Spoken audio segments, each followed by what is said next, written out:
Okay, Chair, we'll be live on YouTube now, so if you want to make a start for the meeting. Right, thanks, Dan. Okay. Good afternoon, everybody. Welcome to this meeting. This planning meeting of Middlesbrough Council. Item agenda 1, Chair's introduction. Welcome to this virtual meeting of the Planning and Development Committee. Can I remind all participants that normal rules of procedure apply? For example, comments and questions need to be directed through the Chair. As we are meeting virtually, proceedings may take slightly longer, so your patience is appreciated. As per our virtual meeting procedures, if questions have been received prior to the meeting, I will call on the relevant member at the appropriate time to raise that question. If you are invited to speak, please state your name and be as specific as possible about which issue it is you are speaking to.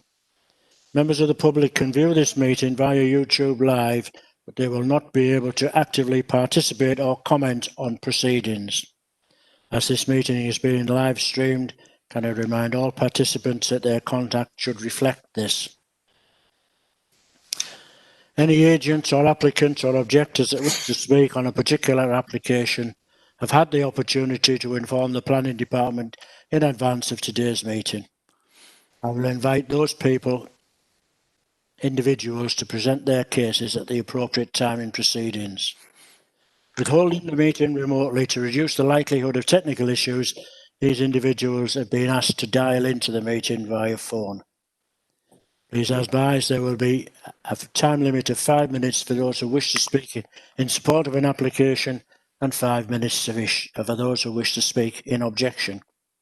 If more than one person wishes to speak in objection to an application, time allocated of 5 minutes will be divided between those speakers. There may be ward councillors in attendance who wish to speak, but I don't think we have any today. I'm the chair of the committee today. My name is Councillor John Hobson. In attendance, we have Andy Glossop and Shelley Perman from Planning. I don't know, I haven't seen Simon. Is Simon Thompson with us from Highways? No, he's not, Chair. Right, so we have nobody from Highways. We've got Andrew Perryman from Legal, Chris Lunn and Georgina Moore from Democratic Services, and the host is Daniel Johnson. Other individuals that people may see in attendance are councillors who are members of this committee. They will be making the decisions on the applications scheduled for today's meeting. Agenda item 2, apologies for absence. No apologies have been received, Chair. Thank you. Agenda item 3, declarations of interest. Do we have any declarations of interest in respect of the items scheduled for today's meeting? No? No. Agenda item 4, minutes of the previous meeting. Can we approve the minutes as a true record? Approved. Approved, Chair. As there's no dissent, these meetings have now been agreed. Right, schedule of remaining planning applications to be considered by the committee. Before I hand over to Andy to present the details of the first application, as Andy will be sharing his PowerPoint slides for each application on his screen, this will limit my view of members during his presentation. Therefore, can I please ask that all committee members refrain from asking questions until his presentation, until he has stopped sharing his screen. And we're going to vary the order of business today. Comes under Council Procedure Rule 5. The first item that we'll do will be number 82, St Mary's Walk, and then the second one will be 84, St Mary's Walk. So, Andy, will you please present your details of this first application, which is for 82 St Mary's Walk? Yes, Chair. Thank you. Thank you. Just take me a second to get the share to work.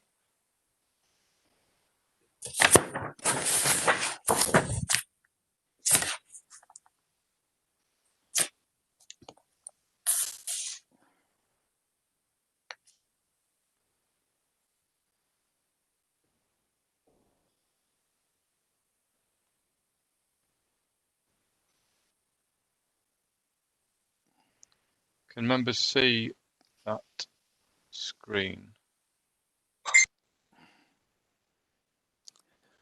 Yes. I'm just working through the slides, Chair. Just bear me 1 second to get That's to okay. the 82.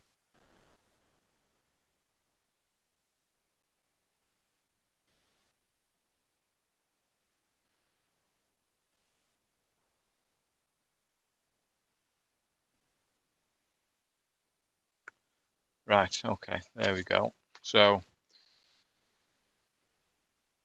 we've got 2 applications before committee, Chair, today, and both relate to a pair of semi-detached properties, each a pair of semi, sorry. So what we've got is an application for each of those semi-detached properties. Both of these are within the same ownership, and some of the proposed works, particularly the works proposed to the roof, are the same, but there are some different elements for each property. So obviously it's necessary to consider each application independently. Only one application needed to come to planning committee because of a number of objections received. The other application didn't need to come to committee, but it was called into committee because it was felt that the sort of to keep a consistency in decision making, it was appropriate to consider them both at the same time. So this first application then, Chair, for H2 St Mary's Walk, we've got some slides to try and show it in context of where it is. So we can see the overhead view here. This is to the west side of St Mary's Walk. We've got Coniston Grove to the north. We've got a sort of tree-lined walkway to the south. And we've got the first property in Coniston Grove to the rear, 125 Coniston Grove. On the eastern side of the site, we've got, I think, what's called the Mill Hill Recreation Ground, which is effectively out the back of Acklem Hall. So these 2 properties, what we'll see from this slide is these 2 properties are a little bit isolated, if you like, from the other properties in view of what's immediately surrounding them. The plot view, we can sort of see the street view here. It shows the property again separated from those on the opposite side of Coniston Grove. We've got a rear view, so you can see there in the top right, just indicating with the arrow where the properties are, the pair of semis, and that gives a little bit of context as to the spacing at the back of these properties between the first property in Coniston Grove, which is the sort of red brick property on the right hand side of those images. We've got a rear view of the semi in question, which shows, I suppose, a relatively long single-story extension at the rear that already exists. I think arguably a little bit out of proportion in terms of its length there from what's already there, but that gives you a feel for the back of the house.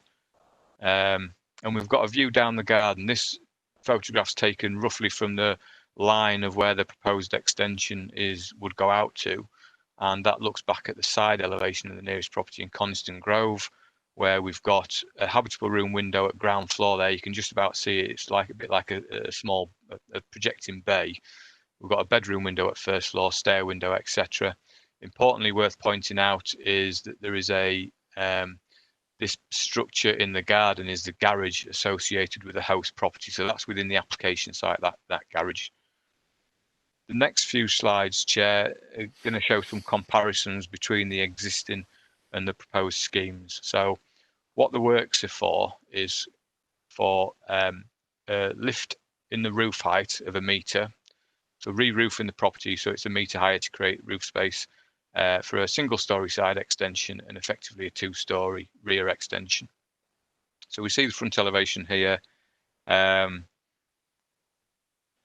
The main part of the elevation, so the window arrangements in the front, the gutter line, etc. There's nothing changing below the eaves line, the gutter line. It's only really in the roof here. We've got 2 roof lights shown below the ridge there. On the right hand side of the image, we can see that the existing conservatory that's with that property has been replaced with a single-storey sort of solid, what we call a solid extension, a brick and roof, concrete tile roof extension.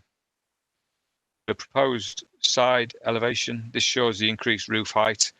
Again, it shows an additional extension to the rear. So if you can see the marker there, this is increasing roughly to about this point. So we can see it in this image, and it's got the replacement. So this is a conservatory, and that will be replaced with this brick extension without, I should say, any windows in the side elevation. So that would reduce, if you like, looking out towards the side from that structure. I think importantly to show as well is the existing roof drops down towards the rear. So it goes up to the ridge and then it drops down at the back. And this proposal does exactly the same. So it follows that same kind of format as what the existing proposal does. So the rear elevation, this has been amended from the initial submission. There was a rear dormer proposed, and at the request of officers, that was removed. The applicant agreed to removing that and has replaced that with 2 roof lights. So we see there the proposed scheme with the roof lights within the roof slope. And also one part of the rear elevation, so I think hopefully you can see the arrow there. This part of the rear elevation has been set back 1.5 meters from what it initially came in as. So in terms of the plot layout, what we can see here, 82, it's a particularly large plot, I suppose, for the scale of property. We've got a front garden, quite a large side garden with it being on the corner, and then a reasonably large rear garden. We can see obviously that this single story extension is somewhat probably slightly out of proportion to what the main property is. 84 pretty much replicates what the original footprint was for these two properties. And I think what we can see from this proposed plot layout, what officers' considerations are really that the extension here is effectively infilling this existing sort of alcove on the property, and then it's replacing this conservatory, which already projects out at the side with this extension here. So it's largely within the confines of the sort of the extremities, if you like, of that property that's already there at the moment. In terms of the plot layout as well, it was further revised at the request of officers. It was initially showing 4 parking spaces at the front, accessed off St Mary's Walk. Your highways officers felt that that was not ideal because it's close to the junction with St Mary's Walk and Coniston Grove, and cars reversing out in that location would raise highway safety issues. So the applicants agreed to remove these from the scheme and show all the parking at the rear of the site where the existing garage and where the existing driveway is. These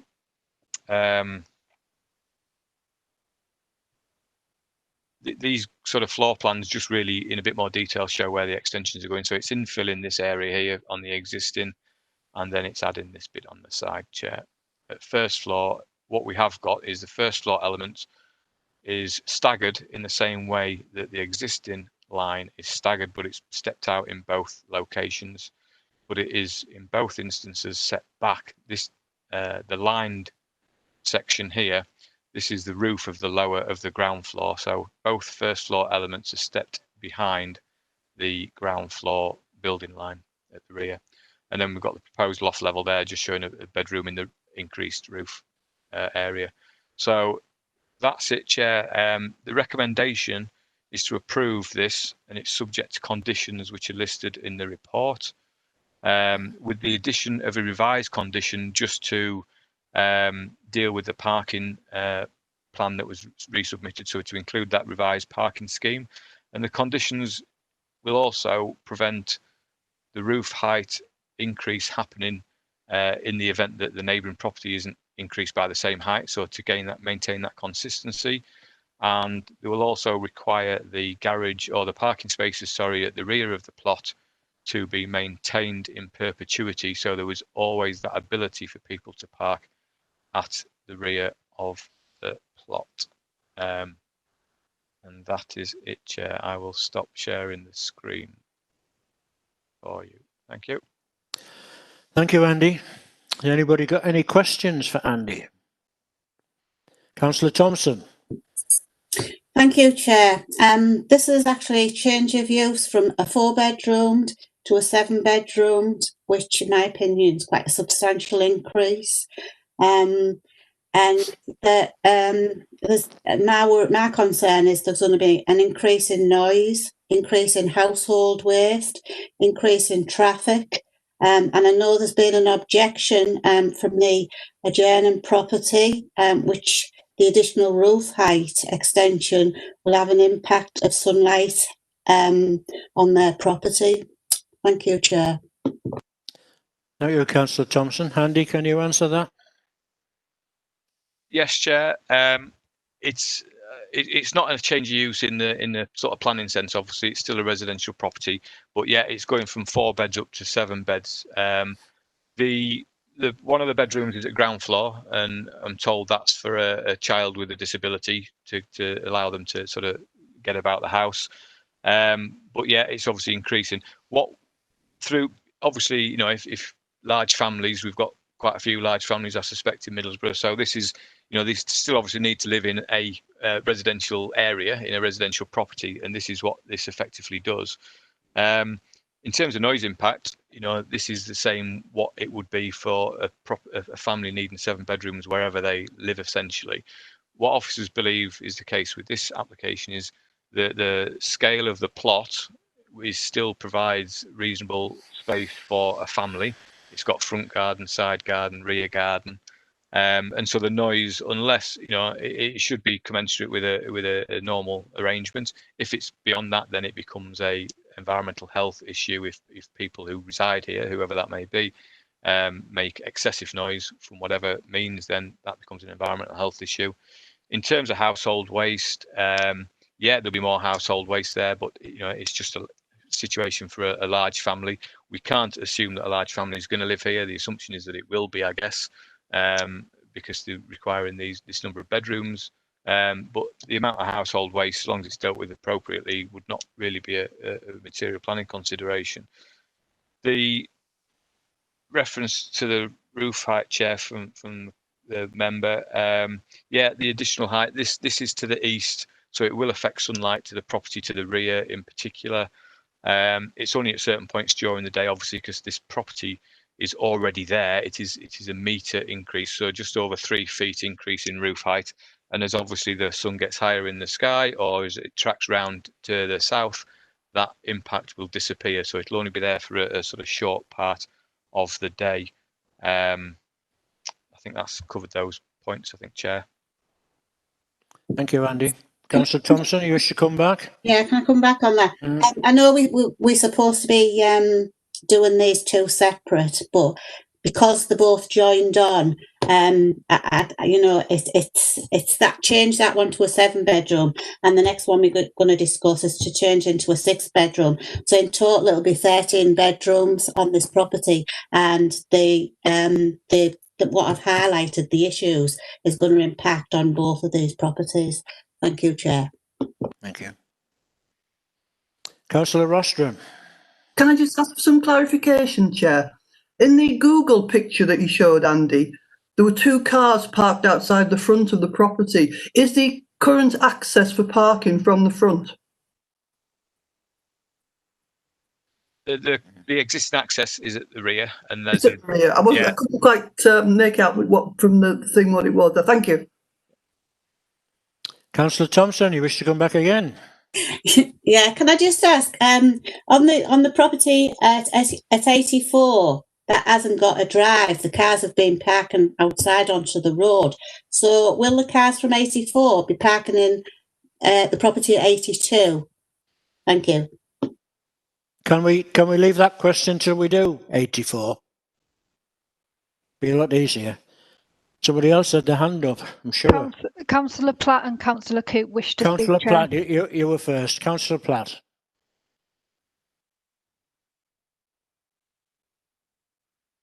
Yes, sorry, I visited the property this week, and they're quite big properties. And obviously the gentleman owns both properties. So is there a possibility he can make it into a care home in the future with 13 beds? Would he be allowed to do that? Andy? Yeah, thank you, Chair. I mean, permitted development rights exist to change uses of residential of properties, but no, they'd need permission to come to change the use of that for that purpose. You know, it would be exactly the same as any, you know, the house that any member lives in or I live in or whatever. You know, if you've got rights to change, then you can change. But if you haven't got those rights, then you obviously need planning permission for that. Yeah, so I don't particularly go into any. I don't think I can go into any more detail on that. Chair. Okay, thank you.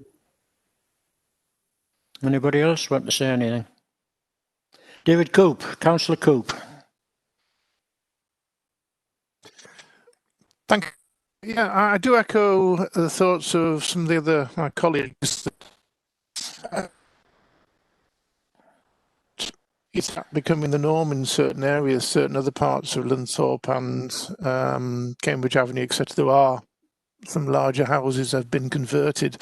I don't think the objections are too much of that, but I do agree that it could be a problem of cars parking. We've seen that before in other properties, that there's nothing to stop people because it's a public road. You can't stop them parking at the front or parking at the side, etc., etc. They can only be encouraged and have the facilities there to do so. But if you've got 7 people in a house and there could be 7 visitors or something, it's an awful lot of things. So it is a problem, but I don't know whether it's a planning constraint. So it's a difficult decision. Thank you, Chair. Anybody else? No, can I have my say? 13 bedrooms. It might sound like a lot, 13 bedrooms, but in actual fact, I mean, there's no guarantee they're all going to be used as bedrooms. It may possibly be that the person that's bought it as a wife or a partner, they both work at home, they might both want an office each. On the other hand, if the 13 bedrooms are going to be for children, as we know, some families do have quite a lot of children, it makes a bedroom each for them. But it's all internal. It's nothing really to do with the planning application of building an extension and raising the roof. And the other thing that Councillor Cope was saying about the parking, I mean, whoever's been living there previously, I don't know where they parked, but they could park on the road. I know there's some problems about parking on the road on a weekend when all the families come to play football on that road edge. But I mean, if the man that's put the applications in has gone to the trouble of sorting car parking out at the rear, and that I don't really see it being a problem. I mean, if it's 13 bedrooms, if they are all children, there's not many children drive cars, is there? So it may be a problem in future years, but I don't actually see it as being a problem now. Councillor Garvey, you wish to comment? Thanks, Chair. I can't see any planning concerns, and I know it's a lot of people living in a house, but from the paperwork and the presentation, these people have done everything we've asked of them when it comes to changing and making, moulding it into something that little bit more considerate for people around them. So I can't find any material planning concerns. I really can't. And the fact that it's just a large house with a large occupancy, I mean, we don't have many of them in the town. So for me, it's a welcome, it's something to look at and think, well, we need them. We need large houses with large occupancy. So I can't see any reason to say no, to be honest. Does anybody else wish to speak? Caroline Dodds. Thank you, Chair. Caroline. I visited the properties yesterday too. There's quite a lot of land around the 2 houses, and if the occupants do park where they say they will, and there is plenty of room, I don't see any problem. It is a large house, but there are large houses in Acklam with lots of children and, maybe 2 families living there. I think as long as they obey the guidance which you've offered them about the parking, I don't see any other problem at all. Thank you. Thank you, Councillor. Anyone else? Councillor Branson.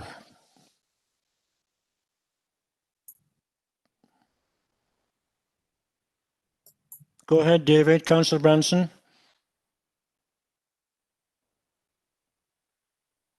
I think. Can you hear me? Yep. Can't okay. hear you. Can you hear me now? Yes. Yes. Yeah. Okay. I can't see a problem with this application. I think there's plenty of land around the 2 houses, and I think that so long as the parking restrictions remain in place. You can't access it onto St Mary's Way. That seems to be adequate as far as I'm concerned. Yeah. Thank you, Councillor. Andy, you want to come back? Yeah, if I could, John, just on the point of parking, because obviously a couple of members have raised that, and that's, I guess, one element of concern. We have sought to get the appropriate amount of parking spaces through the application, and we have put or recommended conditions that those parking spaces remain in perpetuity. So they would have to, if you like, get planning permission to remove them from this in future. As with any house, we can't force people to park in an exact location, and the highway, is the highway, and people have, the ability to park on there without, in the normal sort of manner of things. So in terms of planning, it's good planning to make a scheme provide what it needs for the scheme, but we can't necessarily enforce it beyond what the powers that we've got. Obviously, these are existing houses, and somebody could park on the highway at the moment without any sort of planning involvement, if you like, and that wouldn't change. But what we've done through this scheme and through the conditions that are getting recommended is we've given it every opportunity to have adequate parking provided and retained on site. Thank you, Chair. Thank you, Andy. Any more comments from anyone? No? Well, it's about this time when we usually ask if there's an agent about who wishes to speak, but has he turned up, Georgina? No, Chair. No, we haven't had any contact, Chair. Okay. So we'll just assume that he's not coming. So as there's no objections, no objectors to speak, there's no ward councillors to speak. We've asked if anyone has any more points to make on respect of this application, so we'll open it up to the committee for a discussion. Do we have any proposals on this? Councillor Coop? Chair, if nobody has any objections, I would propose that we pass this with the approval with conditions as suggested by the officer, unless anybody has any objections to that. I'll second that. Do you have a seconder for that, Councillor Coop? I'll send it, Co-Chair. Who said that? Graham, sorry, Graham. You've got to excuse me a little bit. I'm suffering from a little bit of vertigo. My vision isn't what it should be. I've got my glasses on, but I'm still. I can see everybody, but sometimes I can't. It's difficult when you suffer from vertigo. I'll tell you, it's not very nice. Right. So we've had this proposed, and we've had it seconded. So. We can now go to a vote. What we normally do, I'll go through everybody individually, and if we're agreeable with this proposal, we say yes, agreed. If we're not, we say no, we're not. And if we wish to abstain, then it's just a straight abstain. So we'll start. I'll go first. Councillor Hobson, I'm agreeable with it. Councillor Coop? I'm in agreement with it, Chair. Councillor Branson? Yes, I'm in agreement. Councillor Dodds? Yes, I'm in agreement. Councillor Garvey? Agreement, Chair. Councillor Nugent? Can't hear you, Mary. You're not muted. In agreement. Thank you, Councillor. Councillor Platt? I abstain. Councillor Rostron? Agree. Councillor Thompson? Abstain. Councillor Wilson? Agreed. Chair, I can confirm that 8 of the 10 members have voted to approve the application with the additional condition regarding the revised parking scheme. Right, thank you very much. Right, so we'll now go on to item 2, which is the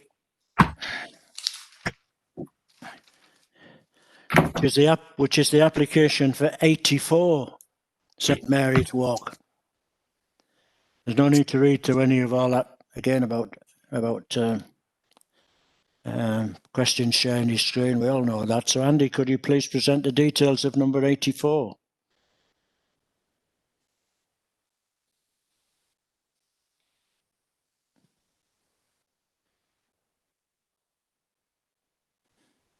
Can't hear you, Andy.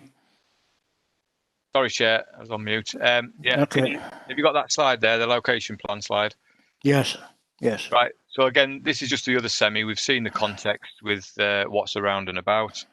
The street view for this one, you know, it's obviously the other semi. What we're seeing here is that it's already got a detached garage. We can see the driveway access that exists, and we can see the property at the rear, 125 Coniston Grove, where you can see the rear elevation. Thing to note here, obviously, it's a stepped elevation, and we've got a view again towards that neighbouring property at the rear with the habitable room windows and the other windows within that side elevation. This is again one from down the street, just showing it in context of the other property styles within the area. And again, this is the views from the windows and from the side garden, if you like, or side driveway of the property to the rear. So it's the property on the right hand side we're looking at of these two, with the swings within the garden. Again, front elevation, only difference proposed is the increase in the roof height with the two roof lights. The side elevation, again, so we've got a first floor element extended here, ground floor and first floor extended here, with a window in the side elevation. I'll come on to that in a minute as to why it's in the side elevation. And again, to match what was there originally with this sort of drop down from the front to have a less mass and less bulk of the roof at the rear, that's what the applicant's done on this side elevation. In terms of the rear elevation, now this has been amended since the initial submission, a bit like the other property. And one aspect of the objection was on the impacts on privacy. And it was probably this property that was having the greater impacts on privacy for the property out the back at 125 Coniston. So officers had concerns over the combination of the additional windows. So you can see there we've got an existing rear elevation with effectively a single bedroom window looking towards that property at the rear, and then these, I think, bathroom windows. And the initial proposal had this dormer in the roof, and then it had two bedroom windows. So it's going from effectively one bedroom window to three bedroom windows. Again, through discussion with the applicant's changed this now and has revised the proposal to get rid of that dormer roof, put two roof lights in, and what the applicant's done also is taken the bedroom window out the rear, which had the direct view towards the property at the back, and has put that into the side. So that's now a side window. So effectively, if I just flick between those two slides, Chair, so we can see then it's gone from effectively the initial proposal with three down to one. So officers feel that that's quite a significant change. The one that's left in is in the same line as the existing bedroom window that is in the existing property. So it's no closer to the property at the rear than the existing setup.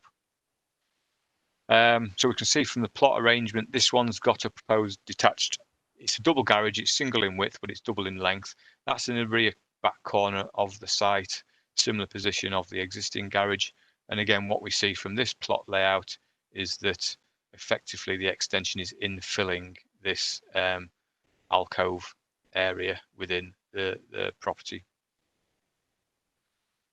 The floor plans, again, just show it in a little bit more context. The extension comes out, it's about a foot, so about 30 centimetres from the existing rearmost part of the house, and then cuts across, and that lines up with the ground floor section of the attached neighbour.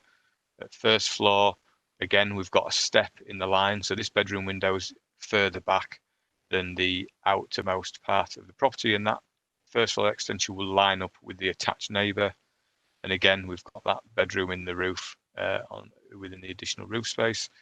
That's the appearance of the garage. The garage is on an angle, so it's been drawn. It looks a little bit odd there, but it's kind of drawn at an angle. It is just a straight double length garage. And we can see the driveway in front of that. And the driveway takes its access from the exact same position that it is at the moment. What we can see from this is, again, we've got a reasonable, a good space in terms of a sort of private family garden at the rear, retains its garden at the front. I think what's fair to say, Chair, is that in reality, this property's got the ability to provide more than what our standards are for the parking. But again, we want to maintain that garage as parking for the future, so it doesn't put pressure on people having to park in the highway. So there's a recommendation which for this, which requires the garage to be retained as a garage in perpetuity. The other condition of relevance, obviously, is that the roof height can only be done subject to the roof height being increased on the adjacent property in line with the permission that we've just discussed. So I'm happy to answer any questions, Chair, and I will stop sharing the screen at that point. Thank you. Thanks, Andy. Anybody, any questions for Andy? Councillor Thompson, I think you were first. Thanks, Chair. Yeah, it's concerns about the objections received from the adjoining property about the roof height and the impact of sunlight that it'll have on their property. Can you just clarify? So is each property going to have their own separate drive and parking spaces? Thank you. Yes, that's right, Councillor. So this one's got the driveway down the side, which is in where the position it is at the moment, and the other one that we've just discussed was kind of around the back, again within the position where it is at the moment. You've just mentioned obviously about the sunlight and the sort of light because of the increase in the roof height. Based on the revised plans, I did speak with the objector to this application, the person at the back. So I just wanted to sort of talk through those plans with him. And within the initial objection from that resident, he did note within his own objection that roof lights would be a notable benefit than the dormer window that were proposed. And that's, that aligned with what officers, views were, and that's obviously led to some of those changes. So based on the revised plans, when I spoke to the objector, he was indicating to me that he wasn't obviously going to submit any further comments to the scheme. Thank you. Thanks, Andy. Thanks for the clarification. Councillor Nugent, do you wish to speak?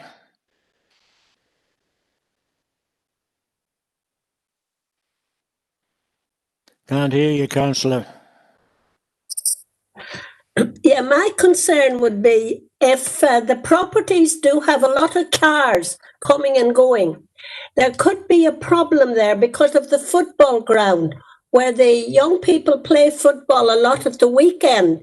It could get a bit congested, I feel, because I have gone there myself with family, so it does get a bit congested. Andy, can you say anything?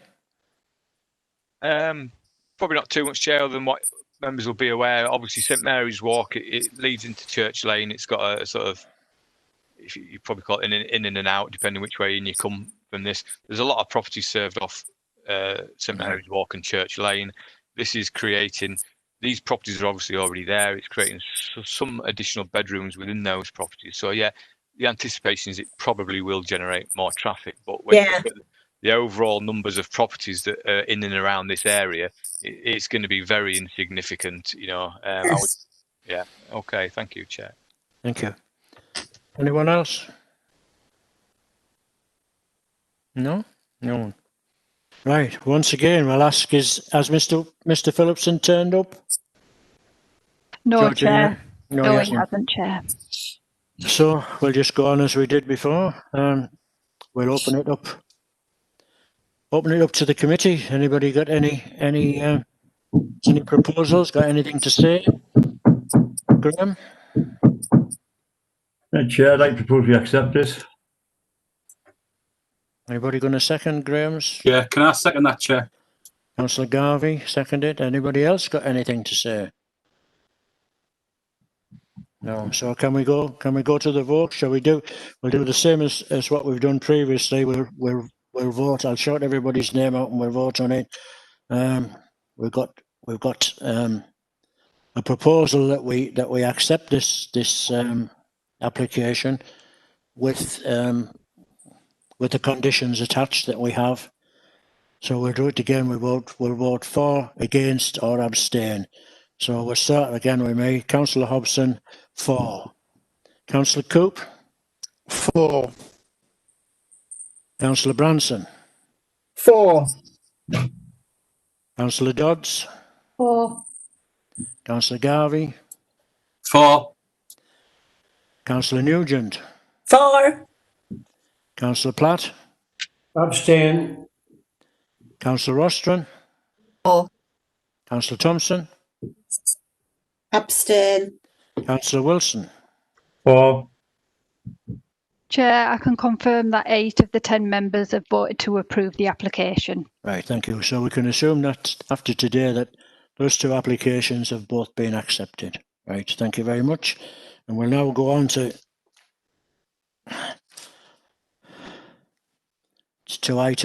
item number 6, which are the applications that have been approved by the head of planning.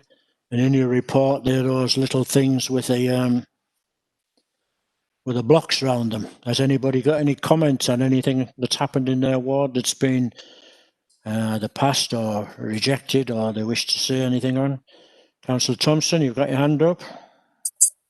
Yeah, thank you, Chair. I'm just wanting some clarification off Andrew. You know, the trees. All the trees have different outcomes. Like page 40, Norwegian maple. It's part refused and part approved. I'm not sure I understand that. How you approve and refuse. Page 42, the reduction of a tree. That's the oak tree. That's been refused. And page 44, the removal of a horse chestnut, approved. I'm just wondering, could you explain to me how different types of trees have different outcomes, and how can you clarify? Can you clarify the refuse and approve? Thank you. Andy? Yes, Chair.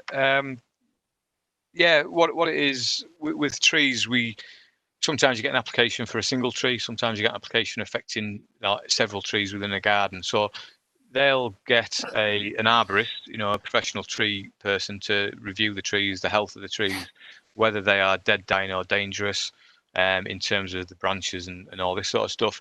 And then they'll come to a recommendation. And where you've got several trees, the recommendation might be to remove a tree. It might be to remove some of the limbs on another tree. It might be to crown lift, so lift the whole canopy of the tree up.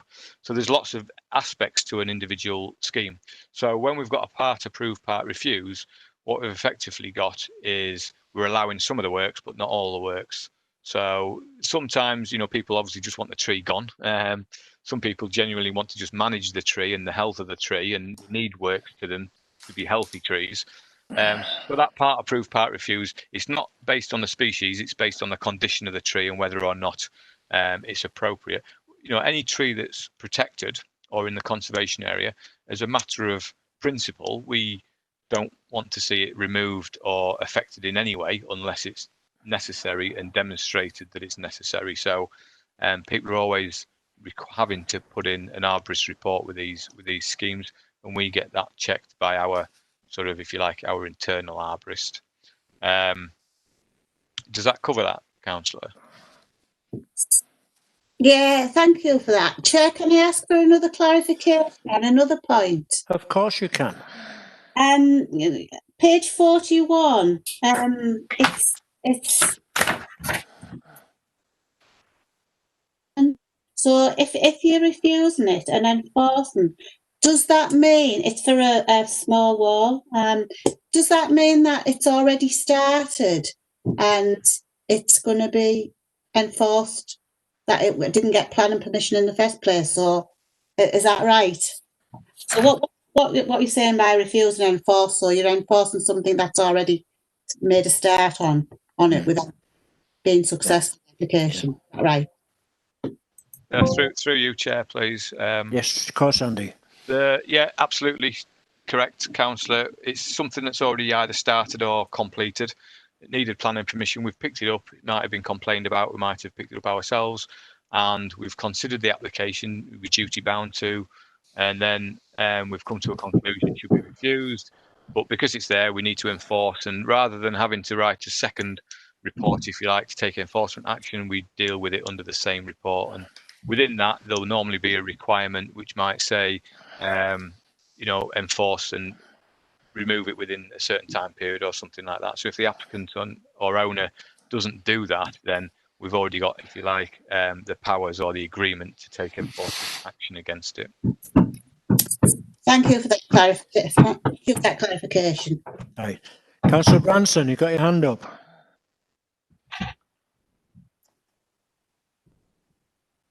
Okay, yes, I want to mention the very same property, which is actually in my ward, 123 Ash Hill, which is refuse and enforce. I just wanted to flag up to you that I had the planning applications which came in for the 30th of September. I don't know if you're aware that the same people have applied for retrospective installation of the boundary wall. I mean, I'm not really clear here, telling them to knock it down and then they're applying again, or are they hoping to overrule what the original decision was? I can't understand why, if you're going to refuse and enforce, they should be able to put in a subsequent application. Andy? Yeah, if I may, Chair. Yeah, so we can obviously issue a decision, either committee or officers, and if we refuse something, then it's been for a particular reason. It might not just be the fact that the wall in this instance is there. It might have been the height of the wall that there was the issue, not necessarily the wall. So if it's only just come in, that one, I understand. I don't think it's been allocated to an officer yet, so we'll have to have a look at it. I don't want to preempt anything, but if it's just a repeat application, then obviously it would follow the same suit as the previous decision, but and it wouldn't hold up any sort of enforcement action. But if they've amended it to try and overcome the issues with the initial application, then it may be something that's more appropriate or more suitable.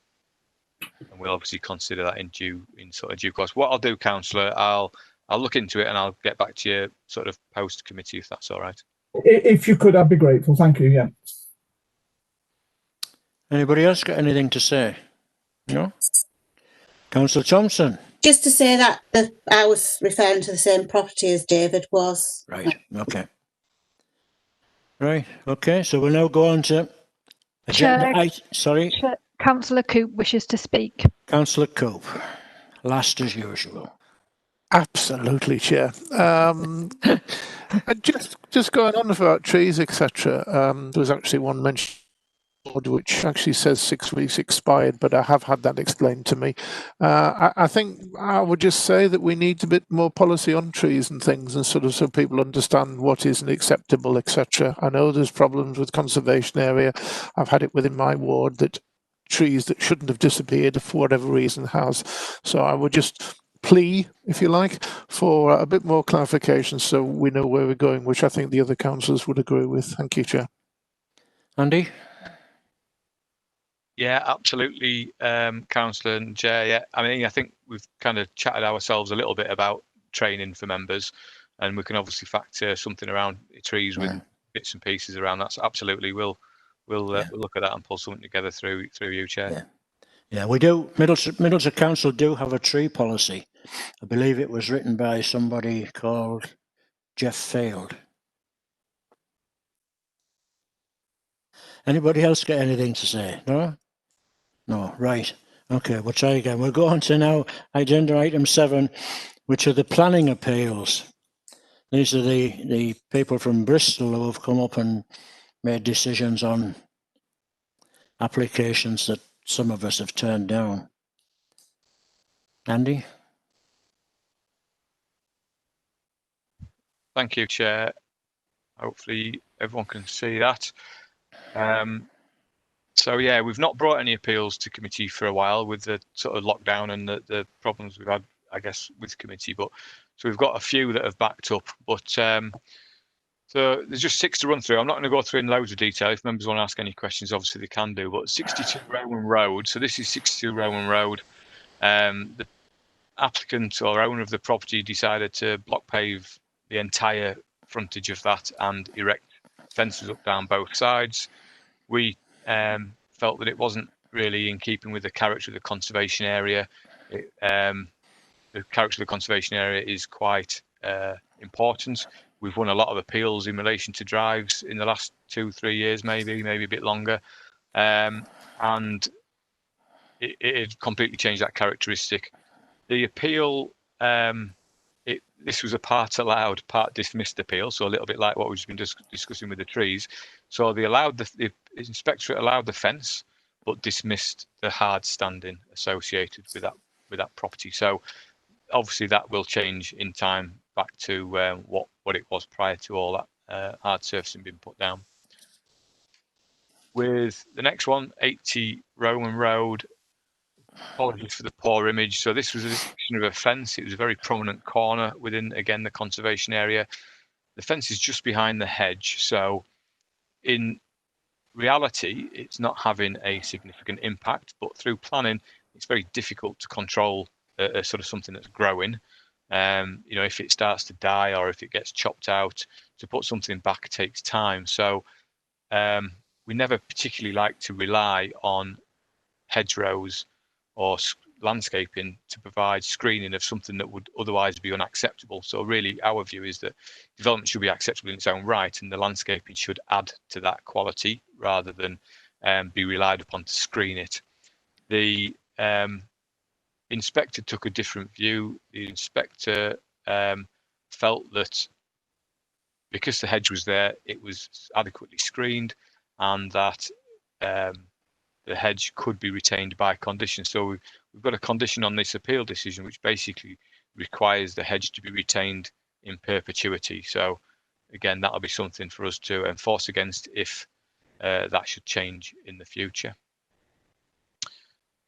123 Victoria Road. This was one that came to planning committee. Members may remember it. So we've got the shuttered property, I think it is on the left hand side here, and which is this one here, and the proposal was to turn it into a hot food takeaway. I vaguely seem to think that it was for the sale of naan breads. We were baking bread and selling it to the local community. I think it was felt through committee that the comings and goings, the sort of late night loitering, if you like, around the premises would affect the sort of residential amenity, because if we have a look at that property, we've obviously got people's houses immediately adjacent, immediately opposite and above, and this property lies outside the, if you like, the local centre. So it wasn't within the local centre, even though there are other shops along Victoria Road. I think this is one of the things when we were in committee we kind of talked about quite a bit. In Victoria Road, large parts of it aren't within a local centre, but there's still quite a lot of sort of shops that have occurred there over the years and takeaways and the like.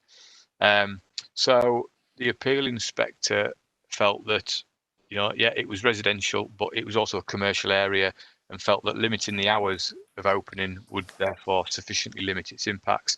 And I guess probably quite key to this decision is that on every corner of this crossroads, there is a retail shop. So it's kind of just finishing off what's already there. I suspect the inspector probably would have taken a different view had those other shops not been there, but I wouldn't particularly want to speak on behalf of an inspector.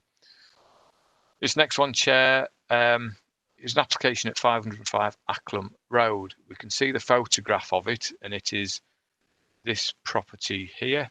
We're looking to do a side extension at the property, and in line with our sort of normal guidance, they'd look to set the property back at first floor. They'd look to drop the ridge line of the roof, and because it was going right up to the boundary, they were putting what we call a parapet wall in. So the brickwork was going up higher than the roof, and then any rainwater would shed against this brickwork. But what that means is you have a slightly odd-looking detail, visually for the property. But because this property was stepped so far forwards from the other properties in the street, it was felt that it would stand out and look a little bit odd, because it wasn't going all the way to the back of the property. It was just effectively infilling the majority of this gap here. So the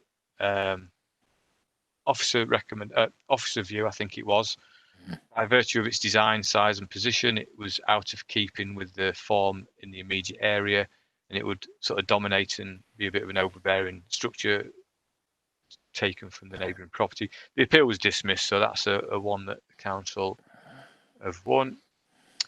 We've got 19 Maltby Road, and I suspect a couple of members will know this one. This was a part retrospective. It was single-storey side extension. The works had been started prior to an application being sought. 19 Maltby Road is the yellow brick property, and that property was looking to extend out at the side here. The neighbouring property had a first floor and a ground floor window, which we can see here, and arguably at exceptionally close quarters, given that this lower, the ground floor window was the only window into that habitable room. I think it was a dining room, possibly. We can see from this image here, this is a view from above, how far out this extension was coming. So officer's view was that it was kind of oppressive, really, and overbearing on these windows within the adjacent property. The inspector took the view that, well, the walls are already very close. The outlook from that window is already of a wall, and so felt that it wouldn't be that significantly different. And also felt that the main space in between properties, when you're looking from the street, is at first floor level, and therefore it wouldn't really erode the characteristic within the street. I have to say, I'm not particularly, we've obviously got to accept an inspector's view. I don't particularly subscribe to the sort of view that, if you're out looking on a brick wall at sort of 4 or 5 meters away, for that to come to be 2 meters away, I personally feel that there is quite a significant difference there. But nevertheless, it's obviously one that we're going to have to bear in mind moving forwards when we make decisions on similar, circumstances. The other application, the other appeal, Chair, so 31 Thornfield Road, we've got proposals. So it's the property with the car on the drive. It was to extend right up to the side boundary, 2-storey in height, and extend all the way down the side of the property and slightly further back than the existing sort of sidewall. So it was basically, again, bringing the whole side elevation of that property closer to the neighbouring property, and that neighbouring property had I think 1 or 2 windows in the side elevation. It was refused from officers' perspective. Length, height, arrangement, felt it'd be harmful to the living conditions of the neighbouring property, dominating and overbearing, loss of light, and an impact on the character of the area. And it also would result in a shorter drive length than would be required to meet standards, so cars would potentially overhang on the footpath, which is felt to be unacceptable. The appeal was dismissed. The inspector agreed, felt it was undue harm to the living conditions relative to the windows in that side elevation. Again, felt that significant harm to the area and also harmful to the highway safety due to the lack of usable parking on the property. So a little bit like what we've just been discussing on the other applications today, you really need to be getting the parking, within the curtilage, and it shouldn't be overhanging the footway and all the rest of it. So, so that's it, Chair. That's the 6 applications. I'll stop sharing, but if members have got any questions, more than happy to come back on any points. Thank you very much, Andy. Anybody got any questions? I can see Councillor Rostron's got a hand up, her fingers waving. Councillor Rostron? Just on the Victoria Road one, I think it's worth noting that the inspector said that because we hadn't adopted a new local plan, we couldn't have a health impact assessment. And I think the health aspect is one that is very important to us in Middlesbrough. And I do think we need that local plan to be agreed. We do. That's it, thank you. Thank you. Anybody else? Councillor Branson, you wish to speak, sir?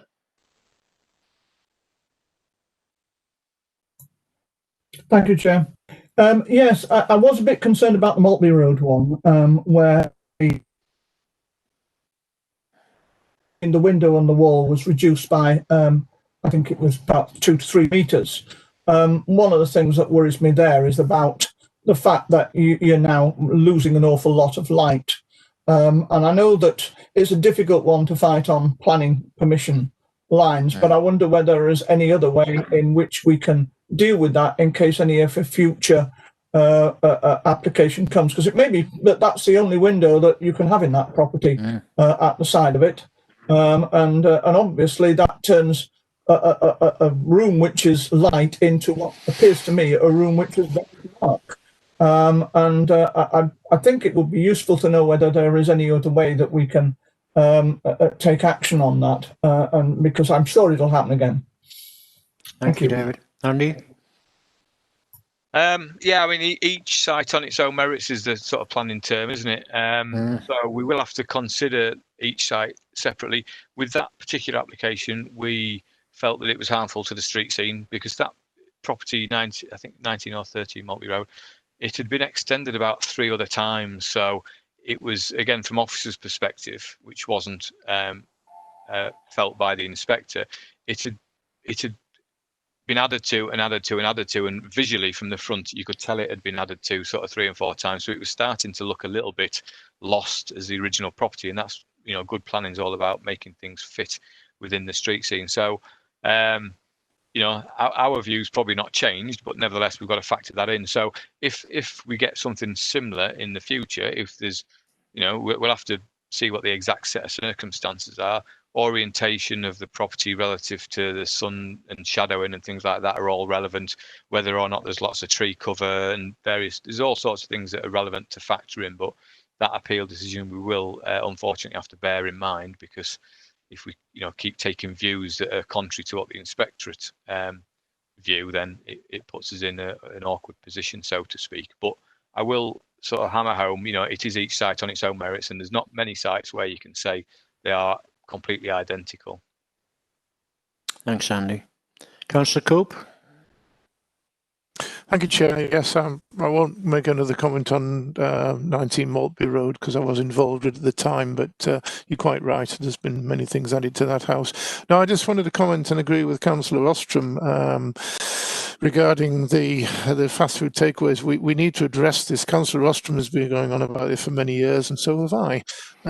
We need to address it. We need to do something and make sure it gets in the local plan, that we know where we are, because it's no good us rejecting something, then they do it on appeal. So we need to find somewhere to do this, make sure it gets in the local plan, and then we have some guidance to do it, and may even got it to planning, because the guidance will be there, and I'd like to see that put in as soon as possible. Thank you, Chair. Thank you, Councillor. Andy, you got anything to say? No?